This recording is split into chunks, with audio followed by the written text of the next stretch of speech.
যশোদা মনে মনে চিন্তা করছেন, প্রতিদিন গোপীরা এসে আমার কাছে বিচার দেয়, নিশ্চয়ই আমার গোপাল মাখন চুরি করে খায়।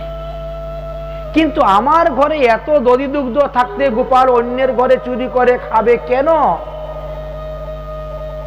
মনে হয় আমাদের ঘরের মাখন সুস্বাদু হয় না। অনেকগুলি গাভী তো, অনেক দুগ্ধ, অনেক দধি, আর তারপরে হাড়িগুলা অনেক পুরানো পুরানো, এখনো একটা হাড়ি আছে। মা যশোদার একটা হাড়ি আপনারা এখনো দেখতে পাবেন নন্দগ্রামে গেলে পরে। নন্দগ্রামে যাওয়ার পরে কেউ বলবেন যে আমি ছাঁচ কুণ্ডে যাব, ছাঁচ কুণ্ড যাওয়ার পরে আপনি দেখবেন 12 মণ দুধ ধরে, এত বড় একটা মটকা, একসঙ্গে 12 মণ দুধের মন্থন করতেন, মাখন তুলতেন, মোটামুটি একটা কুয়ার মতন। মানে একজন মানুষ ঢুকলে পরে সারা মানুষ ঢুকে যায়। 6 ফুট থেকে আর বেশি হবে, কমসে কম 7 ফুট, এত বড় মটকি। ওর ভিতরে মানুষের লাফ দিয়ে ঢুকে আবার লাফ দিয়ে উঠে বেরোয়। এখন পর্যন্ত আছে, একটা আছে, রাখা আছে দর্শনের জন্য, পরিচয়। তাই আমাদের ঘরের মাখন স্বাদ হয় না, পুরানো মটকা। আজকে নতুন একটা মাটির হাড়ি নিয়ে আসব। যে সমস্ত গাভীর দুগ্ধের মধ্যে সুঘ্রাণ আছে, সেই সমস্ত গাভীর দুগ্ধ আমি নিজের হাতে দহন করব, নিজের হাতে আলাদা আলাদা পাত্রে গরম করব, তারপরে দই বসাবো, তার থেকে মাখন তুলে গোপালকে খাওয়াবো। এই বাসনা নিয়ে তিনি সেই কাজ করলেন। সকালবেলা দধি মন্থন করতে লেগেছেন। দধি মন্তে নন্দরানী যশোমতী মায়। গোপালের ঘুম ভেঙে গেছে। ওমা, আমার ক্ষুধা লেগেছে, আমায় খেতে দাও। মা যশোদা বলছেন, এখানে আসো বাপ নীলমণি, আমি তখন কাজে ব্যস্ত আছি। গোপাল গিয়ে সুজা একেবারে মন্থন দণ্ড ধরে ফেলছে। আর কি মন্থন কাজ করা যায়? গোপালকে কুলে বসিয়ে স্তন দুগ্ধ পান করাচ্ছেন মা যশোদা। আর দাসদাসীরা দুগ্ধ এনে এনে চুলার মধ্যে দিচ্ছে, জাল দিচ্ছে, চুলাতে গরম হচ্ছে, চলছে। হঠাৎ করে দেখতে পারেন দুধ উতলে পড়ে যাচ্ছে চুলার মধ্যে। মা যশোদা তাড়াতাড়ি গোপালকে কুল থেকে নামিয়ে গিয়েছে দুগ্ধ আবর্তন করতে। আর এতে গোপালের ক্রোধ এসে গেল। হ্যাঁ, আমার থেকে তোমার দুধটা বড় হয়ে গেল, আমার ক্ষুধা নিবৃত্তি হয় নাই, আমার পিপাসা নিবৃত্তি হয় নাই, আর আমাকে ফেলে তুমি চলে গেছো দুধ রক্ষার জন্য। যা, তাহলে আজকে আর দুধ খাবোই না। রেগে গেছেন। পাশে একটা পাথরের নুরা পেয়েছেন, রাগের মাথায় নুরা দিয়ে মাটির হাড়ির মধ্যে দিয়েছেন আঘাত। এতে কি হয়েছে? দধির ভাণ্ড ভেঙে গিয়েছে। সর্বনাশ! এইবার যদি মা এসে দেখে আমি দধির ভাণ্ড ভেঙেছি, তাহলে মা তো আমাকে বকবে, মা তো আমাকে মারবে, তাহলে আমি এখান থেকে পালাই। ওই দধির উপর দিয়ে হেঁটে চলে গেছেন, পালাচ্ছেন। পালিয়ে যখন তিনি বেরিয়ে যাবেন, তখন দেখেন একদল বানর ক্ষুধায় কাতর হয়ে চিউ চিউ মিচিমিচি করতেছে, চিৎকার করতেছে। কৃষ্ণের হৃদয়ে দয়া এসে গেল। আমি যখন রাম অবতার নিয়েছিলাম, এই বানর সেনাদের সাহায্য নিয়েই তো রাবণকে, আদি অসুরকে সংহার করে সীতা উদ্ধার করেছিলাম। তখন তো আমি বনবাসী রাম, এই জন্য একটা বানরকেও কিছু খেতে দিতে পারি নাই। আজ আমার ঘরে কত মাখন, আজকে আমি বানরদেরকে মাখন খেতে দিব। এই তো একটা উদক্ষল নিলেন, উখল, উখলের মধ্যে দাঁড়িয়ে জানালা দিয়ে বানরকে খেতে দিচ্ছেন মাখন। বানররা মাখন খেয়ে খুব আনন্দ পাচ্ছে, গোপালও মাখন খাওয়াতে আনন্দ পাচ্ছে। এদিকে মা যশোদা দুগ্ধ আবর্তন করেছেন, করে এসেছেন, এসে দেখেন গোপাল নেই। আরে, গোপাল কোথায় গেল? সবসময় তো ভয়, কখন কে এসে কোন দিকে নিয়ে যায়। গোপাল নেই, অথচ পাশে দধির ভাণ্ড ভাঙ্গা। দধির উপর দিয়ে গোপাল হেঁটে গিয়েছে, যে সেই চরণের ছাপ পড়ে আছে। মা যশোদা চরণের ছাপ লক্ষ্য করে করে সামনে অগ্রসর হচ্ছেন, হয়ে দেখেন উদককুলের উপরে দাঁড়িয়ে মাখন খেতে দিচ্ছে বান্দরকে। মা যশোদা চিন্তা করলেন, ছেলে তো বড় দুষ্ট হয়ে গেছে, তাকে শাসন করতে হবে।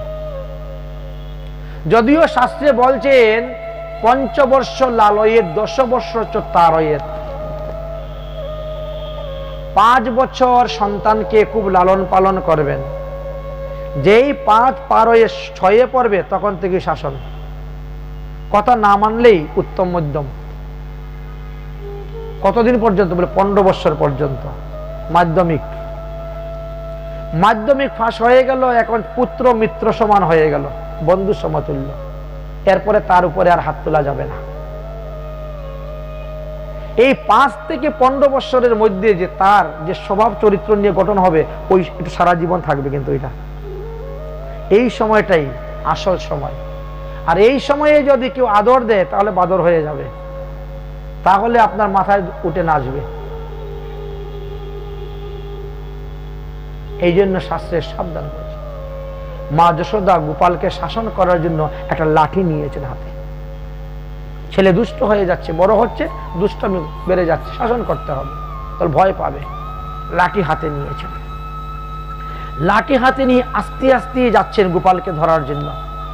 এমন ভাবে যাচ্ছেন যে চরণের নপুরে শব্দ হচ্ছে না, হাতের বলয়ও কিঙ্কিনি শব্দ হচ্ছে না, ধীরে ধীরে যাচ্ছেন। বানরেরা দেখে ফেলছে মা যশোদা আসতেছেন লাঠি নিয়ে মারার জন্য, তাই বানরেরা শব্দ উড়ে পালাচ্ছে। গোপাল বলছে, নে মাখন নে খা। বানর তো কেউ আসে না। কেন বানর আসে না কেন, কি ব্যাপার? হঠাৎ করে পিছন দিকে তাকিয়ে দেখে মা যশোদা আসছেন লাঠি হাতে নিয়ে। এমনি গোপাল উদককুল থেকে নেমে দৌড়। মা যশোদা বলছেন, কোথায় পালিয়ে যাবে রে চৌরবর, এই তো তোকে ধরলাম। কিন্তু ধর ধর বলে আর ধরতে পারেন না, কারণ মা যশোদার বয়স তো তখন প্রায় 89 বৎসর। 89-90 বৎসরের, তারপরে শরীর ভারী, মোটা সোটা, একটু নাদিস নদীর শরীর। আর গোপাল তো টিং টিঙে পাতলা ফুসফুসে হেঁটে যায়, এদিক থেকে এদিক ফুস করে একে বেঁকে চলে যায়। শরীর ঘুরিয়ে যে তাকে ধরবেন ক্ষমতা নেই। গোপাল চিন্তা করছে, ওরে বাবারে, মায়ের হাতে যত বড় লাঠি, যদি এক ঘা বসিয়ে দেয় তাহলে হয়েছে আজকে আমার কাজ। তাহলে পালাবো কেমন করে, মায়ের হাতে বাঁচবো কেমন করে? হঠাৎ মাথার মধ্যে বুদ্ধি এসেছে যে রোহিণী মা আজকে উপানন্দ জেঠামশাইয়ের বাড়িতে আছেন, ওখানে বৈষ্ণব সেবা হবে আর রান্না বান্না হচ্ছে। যদি একবার কোন রকম দৌড়ে জেঠামশাইয়ের ঘরে ঢুকে যেতে পারি তাহলে তো বেঁচে গেলাম। রোহিণী মার কুলে চলে যাব, আর মা মারতে পারবে না। আর মা তো বাসুরের ঘরে ঢুকে আমাকে মারবে না। হ্যাঁ, দেখে চোর কিন্তু চুরি করার আগে রাস্তা খুঁজে নেয়, কোন দিকে পালালে বাঁচবে। ভগবান তাই রওনা হয়েছেন উপানন্দ জেঠামশাইয়ের বাড়ির দিকে। আর মা যশোদা গোপালকে ধরার জন্য তিনিও ছুটছেন, একে বেঁকে যাচ্ছেন, পাচ্ছেন না। মা যশোদার মাথার চুলের বেনি খুলে গেল, চুলের কুফার মধ্যে যে কবরী ফুলের মালা গীতের ছিলেন সেটাও ঝরে ঝরে পড়ে গেল। টপ টপ করে ঘাম কপাল বেয়ে পড়তেছে, চোখ মুখ ঠোঁট লাল হয়ে গিয়েছে দৌড়তে দৌড়তে। মায়ের এই পরিশ্রম দেখে গোপালের দয়া এসে গেছে, গোপালের দয়া এসে গেছে। তখন কি করছেন, যেই দৌড়তে দিয়েছেন এমনি সামনে দাঁড়িয়ে গেছেন। সামনে দাঁড়িয়েতেই মা যশোদা ফট করে গোপালকে ধরে ফেলছেন। ওরে চৌরবর, তুই পালিয়ে যাবে কোথায়? হ্যাঁ, লাঠিটা দেখাচ্ছেন। ভয়ে গোপাল 2 করকমল দিয়ে নয়ন কমলকে, মা আমি দধির ভাণ্ড ভাঙ্গি নাই, মা আমি দধির ভাণ্ড ভাঙ্গি নাই, শুরু হয়ে গেছে কান্না।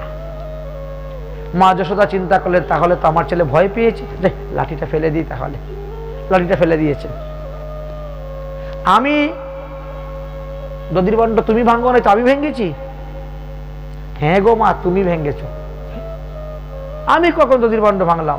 তুমি যখন দুগ্ধ আবর্তন করতে গিয়েছিলে তোমার পায়ের মাঝে যে রূপার খারু আছে, আগের দিনের মায়েরা 2 বড়ি 3 বড়ি রূপা দিয়ে খারু বানিয়ে পায়ের মধ্যে পড়তেন।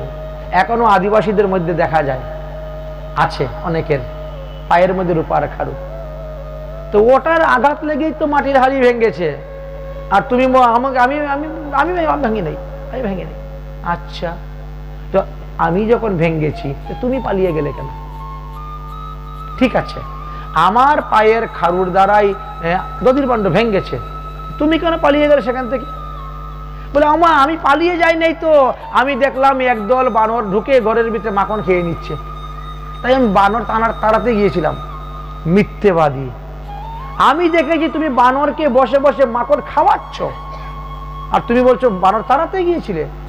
কৃষ্ণ কথা ঘুরিয়ে দিলেন, সত্যি গো মা, বানর ঢুকে মাখন খেয়ে ফেলেছিল। এখন এই বানরের উচিষ্ট মাখনটা কি হবে? ভাবলাম যে বানরকে খাওয়িয়ে দিই। তুমি তো দেখো নাই, তুমি যদি ওটা নিয়ে আবার তোমার ঠাকুরের ভোগ লাগিয়ে দাও তাহলে তো অপরাধ হয়ে যাবে। এই জন্য বানরের উচিষ্ট বানরকেই খাওয়াই দেই বলে আমি খেতে দিয়েছিলাম। মা যশোদা বলে, বাবা বড় পাকা হয়েছিস, হ্যাঁ, একেবারে ইচড়ে পাকা। বয়সটা তখন বেশি নয়, 4 বছর বয়সে এত বড় পাকা, চিন্তা করতে পারছেন? এই জন্য মা যশোদা বলছেন, বাহ, আজকে তোকে বেঁধে রাখবো। ওই দুষ্ট ছেলে পেলেদের সঙ্গে সারাদিন পাড়ায় পাড়ায় ঠইঠই করে ঘুরে বেড়াস, আর এই জন্য এই সমস্ত হয়েছে। সঙ্গ গুণে তুই নষ্ট হচ্ছিস, অতএব ওই বন্ধু বান্ধবের সঙ্গ তোকে করতে দিব না, তোকে আজকে বেঁধে রাখবো। মা যশোদা উদককুলের সঙ্গে বাঁধার জন্য গোপালকে চেষ্টা করলেন। কি দিয়ে বাঁধবেন? মাথার চুলের কোপার থেকে ফিতা বের করেছেন। এখনকার দিন আর কেউ ফিতা পরে না, এখন কাকড়া। আর তখনকার দিনের ফিতা ব্যবহার করতে, হ্যাঁ, ফিতা। মাথার চুলের ফুলে কোপার থেকে ফিতা বের করেছেন। ফিতা বের করে গোপালকে বাঁধবেন, দেখে 2 আঙ্গুল কম পড়ে যাচ্ছে। এই পেট ফুলাচ্ছে, পেট ফুলাচ্ছিস, দেখি তুই কত পেট ফুলাতে পারছিস। এ গোপীগণ, আমার ঘরে যত রশি আছে সব নিয়ে আসো, গোশালার থেকে রশি নিয়ে আসো, দেখি সে কত পেট ফুলাতে পারে। গোপীগণ যেমন দাঁড়িয়েছিলেন ঠিক তেমনি ভাবে ভগবান শ্রীকৃষ্ণের সখাগণও দাঁড়িয়ে আছেন, কিন্তু মা যশোদার ভয়ে কেউ কাছে আসছে না। সর্বনাশ, ওরা সব দাঁড়িয়ে দেখতেছে গোপালের সঙ্গে কি হচ্ছে লীলা। হ্যাঁ, কৃষ্ণ সখাদেরকে চৌকে ইশারা দিচ্ছেন, সখারা একটু ভালো করে চিনে রাখতো কোন কোন গোপী যাচ্ছে আমাকে বাঁধার জন্য রশি এনে দিতে। চোখ দ্বারা ইশারা দিচ্ছেন, ভালো করে চিনে রাখ, পরে এদেরকে মজা দেখাবো। আমারে বাঁধার জন্য রশি এনে দিচ্ছে মাকে, পরে দেখাবো মজাটা। ইশারা দিচ্ছে, রশি আনা হলো। যতই রশি সংযুক্ত করা হোক না কেন 2 আঙ্গুলি কম দেখা যায়, 2 আঙ্গুলি কম। ভগবান শ্রীকৃষ্ণ মনে মনে চিন্তা করেন, মূর পুত্র, মূর শোকা, মূর প্রাণপতি, এইভাবে যে মুরে করে শুদ্ধ ভক্তি, আপনারে বড় মানে আমারে সময়হীন, তাহার অধীন আমি হই চিরদিন। আমার মা আমাকে কিভাবে বাঁধার চেষ্টা করতেছেন, আমাকে হীন মানতেছে, নিজেকে বড়। আমার পেটের ছেলেকে আমি বাঁধতে পারবো না, তো বাঁধবে কে? ঠিক আছে। সুখদেব গোস্বামী পাদের কথা শ্রবণ করে পরীক্ষিত মহারাজ বলছেন, গুরুদেব, এত রশি সংযুক্ত করার পরেও 2 আঙ্গুল কম কেন? 1 আঙ্গুল কম হোক, 3 আঙ্গুল কম হোক, 4 আঙ্গুল কম হোক, প্রতিটা বারে 2 আঙ্গুলই কম কেন? বলে তার পিছনে কয়েকটি কারণ ছিল। প্রথম কারণ হলো ভগবান শ্রীকৃষ্ণ চিন্তা করলেন, আমি যদি আজকে মায়ের বন্ধনের মধ্যে পড়ে যাই তাহলে সখাদের সঙ্গে মাখন চুরি করতে পারবো না, সখারা মাখন খেতে পারবে না। এই কারণে 2 আঙ্গুল কম ছিল। এর থেকে সুসিদ্ধান্ত কিছু থাকলে আপনি বলুন। এ অর্থ হতে পারে দেবর্ষি নারদের অভিশাপে কুবেরের তনয় 2 জন তারা বৃক্ষজনী হয়ে পড়ে আছে। ভগবান চিন্তা করলেন, আমি যদি মায়ের বন্ধনে পড়ে থাকি তাহলে এই 2 জনকে আমি উদ্ধার করব কেমন করে। এই জন্য ভগবান 2 আঙ্গুল কম ছিল। এর থেকে উত্তম সিদ্ধান্ত যদি থাকে তাহলে বলুন। তখন বলছেন 1 আঙ্গুল হলো ভক্তের ভজনে পরিশ্রম, আর 1 আঙ্গুল হলো ভগবানের কৃপা। ভক্ত তার ভজনের মধ্যে 16 আনা পরিশ্রম করতে হবে, এমন ভাবে পরিশ্রম করতে হবে যাতে ভগবানের মন গলে যায়। আর মন গলানোর নামই হলো কৃপা। এই কারণে 2 আঙ্গুল কম ছিল। মা যশোদা যখন বললেন আমার পেটের ছেলেকে আমি বাঁধতে পারবো না, তো বাঁধবে কে? বাঁধব। দেখিয়া মায়ের শ্রম প্রভু দয়াময়। মায়ের এই পরিশ্রম দেখে তিনি আর স্থির থাকতে পারলেন না।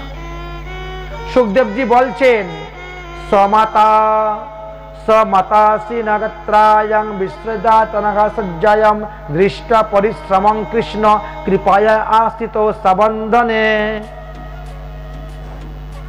ভগবানকে বাঁধতে পারবে এমন কোন লোক আছে পৃথিবীতে?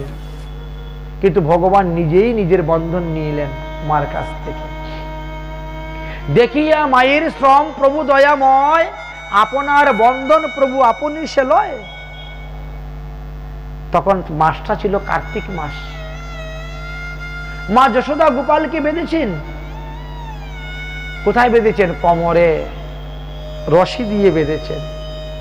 তাই চতুর্দিকে ধ্বনি উঠে গেল, বলো দামোদর ভগবান কি। মাতা মুরে পুত্র ভাবে করেন বন্ধন, অতিহীন জ্ঞানে করেন লালন পালন, তথাপিও ভগবান সন্তুষ্ট আনন্দিত। দামোদর অষ্টকম নাম নম স্তোত্রম দামোদরম। এই কার্তিক মাসে সত্যব্রত মুনির রচনা দামোদর অষ্টক যদি কেউ পাঠ করেন, 1 মাসের মধ্যেই তিনি প্রেম ভক্তি লাভ করতে পারেন। হয়ে গেল মায়ের বন্ধন। অপর দিকের মাথাটাকে নিয়ে উদককুলের সঙ্গে বেঁধে রেখেছেন। কুলে বসিয়ে স্তন দুগ্ধ পান করিয়েছেন, তারপরে কিছু খেলনা দিয়েছেন। গোপালের সব সখাদেরকে ডেকে বলছেন, এই তোরা আজকে এখানে বসে খেলাধুলা কর, আমি গৃহের কার্য সমাপ্ত করার পর এসে গোপালের বন্ধন খুলে দিব, এর আগে না। বলে মা যশোদা চলে গেছেন গৃহ কার্যে। গোপাল বলছে, বন্ধু আমি মায়ের বন্ধনে থেকে আজকে খেলবো, একটা নতুন খেলা খেলবো, যে খেলা কোনোদিনও খেলি নাই। কিভাবে? বলে এই যে উদককুলটা আছে না, উখলটা, ওটাকে সবাই ধাক্কা মারে মাটিতে ফেলে দাও। আমার কোমরে বাঁধা আছে, ওটা আমি টেনে টেনে নিয়ে যাব, আর ওটা গাড়ির চাকার মতো ঘুরে ঘুরে যাবে। দেখ একটা খেলা হয়ে গেল আমাদের। আমরা আঙ্গিনার এই মাথা থেকে ওই মাথায় যাব, ওই মাথা থেকে এই মাথায় আসবো, এইভাবে চলবো খেলা। কিন্তু যেতে যেতে এই যমল অর্জুন আর মণিগ্রীব্য দুজন তো বৃক্ষরূপী ছিলেন নারদের অভিশাপে, ওখানে গিয়ে লেগে গেল উকলে। বন্ধু পিছন দিকে সরে যা, আমি পিছু হাঁটার লোক নয়, আমি সামনের দিকে হাঁটবো, তোরা সরে যা, আমি এমন জোরে টান দিব বৃক্ষ দুটাকে উৎপাটন করে আমার উকল বের করে নিয়ে যাব। বাবা তুই এত বড় বীর? বলে দেখিস, বিশ্বাস না হয় দেখ, সরে যা। সকারা সরে গিয়েছে, ভগবান শ্রীকৃষ্ণ এমন জোরে টান দিয়েছেন, ধাম করে বৃক্ষ দুইটা পড়ে গেছে। সব সকারা দৌড়ে পালিয়েছেন ভয়ে। কোথায়? গোশালায়। গোশালায় দৌড়ে চলে গেছে নন্দ মহারাজের কাছে। মহারাজ মহারাজ এই ঘটনা। কেউ বিশ্বাস করবে যে 4 বছরের বালক টান মেরে গাছ দুইটা ছিঁড়ে ফেলে দিয়েছে? মা যশোদা যখন শুনলেন বৃক্ষ পড়ার শব্দ, একটা বৃক্ষ ভেঙ্গে পড়লে কিরকম শব্দ হয়, বিরাট আওয়াজ শব্দ হয়েছে। তিনি সর্বনাশ, এই গাছের গোড়ায় আমার ছেলেকে রেখে আসছিলাম, আমার ছেলে মনে হয় আর নেই। এত বড় বৃক্ষ পড়লে কি আর বাঁচে? গোপাল রে বলে যে টান দিয়ে দৌড় দিতে চেয়েছেন, এমনি মাথা ঘুরিয়ে পড়ে গেছেন অজ্ঞান হয়ে মা যশোদা। কেউ নেই পাশে। এমন সময় বৃক্ষ দুইটা থেকে 2 পুরুষ বের হলেন। একজনের নাম নলকুবর আর একজনের নাম মণিগ্রীব্য। বেরিয়ে গেলেন। বেরিয়ে ভগবানকে প্রণাম করছেন, স্তুতি করতে, যে ভগবান বলছে যা যা তাড়াতাড়ি পালা, তাড়াতাড়ি পালা, এত প্রণাম করতে হবে না, স্তুতি করতে হবে না। প্রভু দেবশ্রী নারদের কৃপাতে আমরা আপনার দর্শন পেলাম, আপনার পশ্চন পেলাম, আমরা বৃক্ষজনি থেকে মুক্ত হইলাম, একটু পরিক্রমা করে নেই। বলে সময় নেই, লোকে দেখে ফেলবে আমি যে ভগবান, এই কথা কেউ জানে না, জানাইতেও চাই না। আমি বাৎসল্য প্রেম আস্বাদন করার জন্য এসেছি, আমি মাধুর্য রস আস্বাদন করার জন্য এসেছি। ব্রজের কেউ জানে না আমি যে ভগবান। দেখো মা আমাকে হীন জ্ঞানে বাঁধে, কত হীন জ্ঞানে লালন পালন করে। যাও তারা পালাও। তখন নলকুবর মণিগ্রীব ভগবানকে প্রণাম করে, দণ্ডবোধ করে, ভগবানের গুণগান করতে করতে দিব্য বিমানের মধ্যে বসে তারা নিত্যধামে চলে গেলেন। হে নাথ নারায়ণ হরি, হে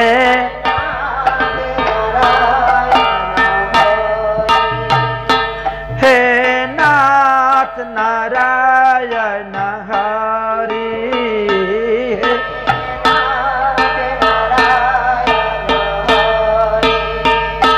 জয় গোপাল কৃষ্ণ মুরারি,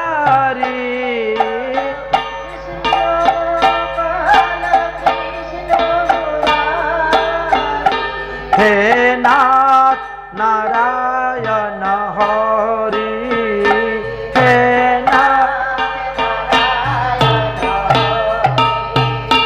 জয় যাদব মাধব কেশব, জয় যাদব কৃষ্ণ মুকুন্দ বাসুদেব,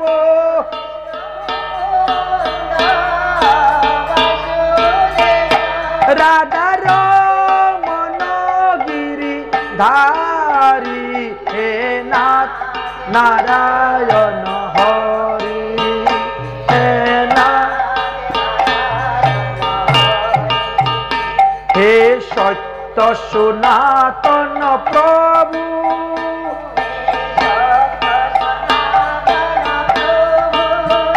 হে নিত্য নিরঞ্জন বিভু,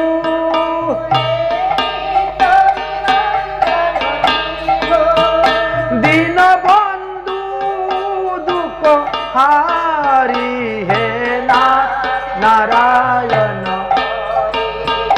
হে হে কৃপাময় কৃপা সিন্ধু,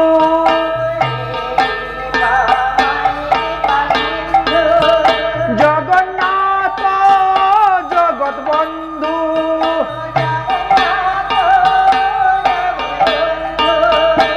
ভক্ত পালন কারি, হে নাথ নারায়ণ হরি, হে নাথ হে নাথ নারায়ণ, হে নাথ নারায়ণ।